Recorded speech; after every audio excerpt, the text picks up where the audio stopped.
que les réalités qui comptent. Et ce sont ces réalités que Dieu nous révèle. Et ce que Dieu me dit, moi, qui suis légèrement plus âgé que vous, c'est tout simplement que ce n'est pas la grâce que je tiens debout. Ce n'est pas la grâce que j'espère. Ce n'est pas la grâce que je sers. C'est par la présence de Jésus, le fait que je peux me venir, parfois tremblant, parfois à genoux, dans la présence de Jésus, sachant que ça c'est l'endroit où je trouve une solution, parce que Jésus et Jésus seul est mon héros. Il est le héros de ce récit. Au fait, ce n'est pas simplement la femme adultère. Quel terrible titre. Ce n'est pas simplement cette femme qui avait besoin d'entendre « Je ne te condamne pas non plus, va, mais désormais ne péche plus ». Parce que les pharisiens et les scribes ou les spécialistes de la loi, ils étaient déjà condamnés. Ils étaient condamnés dans leur péché. Ils pensaient pouvoir, par leur mérite, par leurs excellences, trouver la faveur de Dieu. Mais ils ne pouvaient pas, ils n'auront jamais. Il suffit de lire Matthieu 23 et vous allez voir ce que Jésus pense d'eux. Mais puisque toi tu es là, à l'endroit où il faut, et que tu ne t'écartes pas de la présence de Jésus, quelle que soit ta situation, quel que soit ton besoin, eh bien, les paroles, tu peux les recevoir. Je ne te condamne pas non plus. Va et ne péche plus. Va et ne péche plus. Aujourd'hui, on est à l'endroit de grâce. La présence du Seigneur, la présence du héros qui saura transformer notre situation, quelle qu'elle soit. Pour que nous soyons des agents d'amour et de grâce auprès de ceux et celles qui en ont besoin. Nos frères et sœurs d'abord dans l'Église, mais ensuite ceux du monde.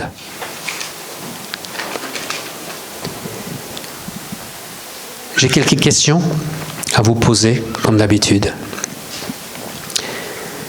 Et j'ai d'abord ces deux choses à vous montrer. Seigneur mon Dieu, gardez-moi de la traîtrise de mon cœur infidèle. C'est une prière que je trouvais dans la maison diocésaine à Alger, lorsque j'y étais là pour la traduction de la Bible. J'étais là avec les prêtres, parce que c'était l'endroit le moins cher pour habiter. J'avais une cellule presque de moines. C'était pas mal marrant. Et cette prière, c'était en 2001. Ça m'a toujours accompagné. Ça m'a toujours accompagné. Moi, je prie souvent cette prière. Seigneur, mon Dieu, gardez-moi de la traîtrise de mon cœur infidèle. Je ne fais pas confiance à mon propre cœur. Je fais confiance à Dieu. Je fais confiance à Dieu. C'est lui qui me gardera fidèle. Et si moi, j'ai besoin de Dieu pour que je sois fidèle, qui suis-je moi à condamner celui qui a du mal et qui lutte avec cela? Une autre prière que je prie souvent, c'est justement « Seigneur, aie pitié du pécheur que je suis ». La prière du pharisien. Lorsque je commence à avoir des idées ou des pensées négatives, par exemple, d'un collègue, parce que peut-être il m'a fait quelque chose, moi, je veux toujours être un agent de grâce. Je me mets à ma situation.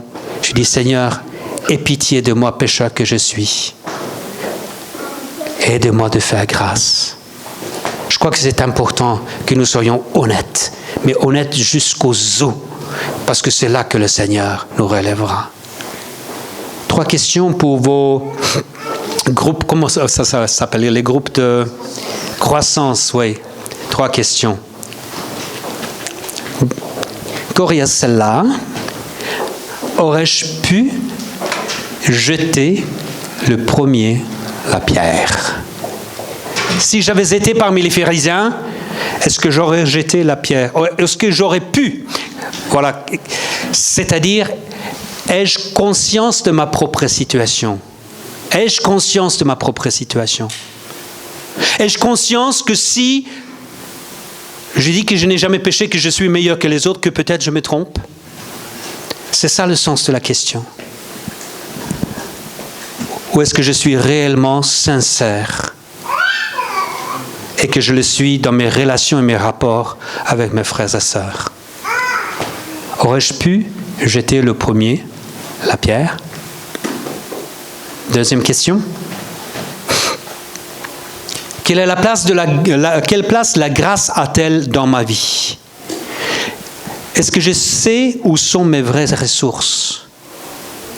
Les pharisiens, ils comptaient sur leur excellence, l'exercice de leur religion, enfin, le fait qu'ils venaient au temple, qu'ils priaient, qu'ils donnaient le dîme, naninana, tout cela. Et qu'ils pensaient que par cela, eh bien, Dieu leur allait être favorable. Cette femme-là, elle n'avait aucune autre ressource, rien ce qu'elle pouvait espérer, si ce n'était la grâce de Dieu. Si Dieu ne lui faisait pas grâce à travers Jésus, elle était morte. Donc la grâce pour elle avait une place primordiale, totalement fondamentale et radicale. Elle savait, lorsque Dieu lui a fait grâce évidemment, que c'était la seule chose qui a pu la sauver. Ô combien il est important que nous réalisons où sont nos vraies ressources. Quelle place la grâce a dans ta vie? Et le troisième qui en découle, je suis prêt à pardonner? Est-ce que je suis prêt à pardonner? Est-ce que je m'efforce à ressembler au Seigneur et avoir une bonne attitude? Est-ce que moi je suis prêt à pardonner? Est-ce que je suis prêt à tendre la main vers mon frère, vers ma sœur qui a péché? Ou quelle est mon attitude lorsque j'entends qu'une telle ou une telle est dans une telle situation? Est-ce que je suis prêt à le retweeter pour que tout le monde le sache? Ah, celle-là a tombé.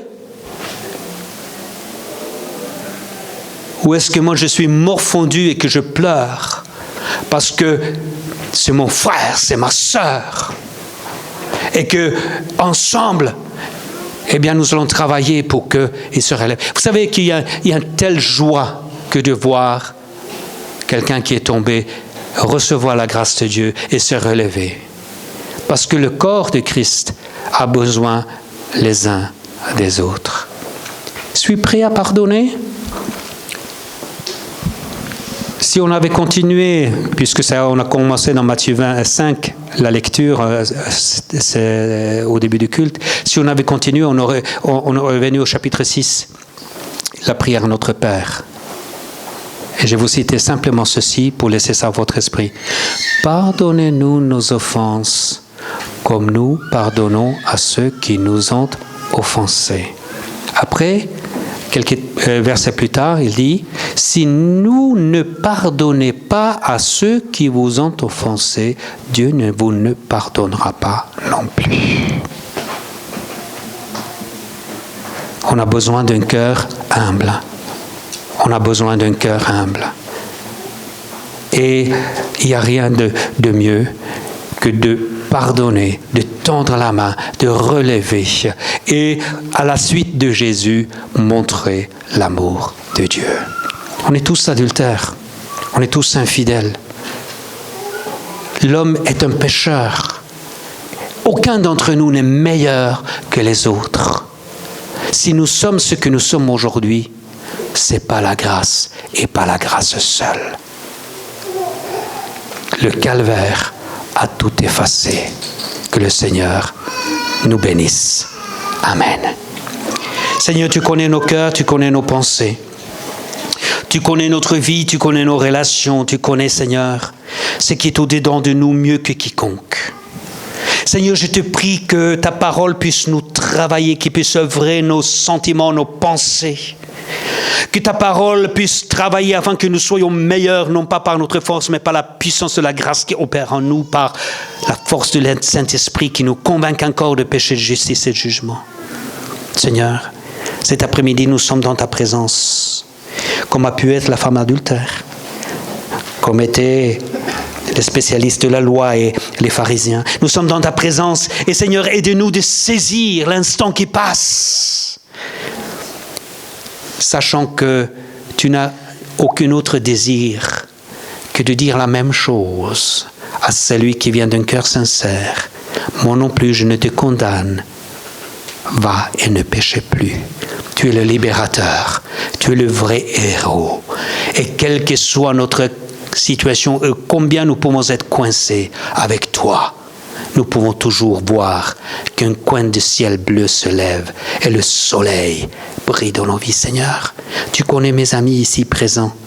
Tu connais le cœur de chacun.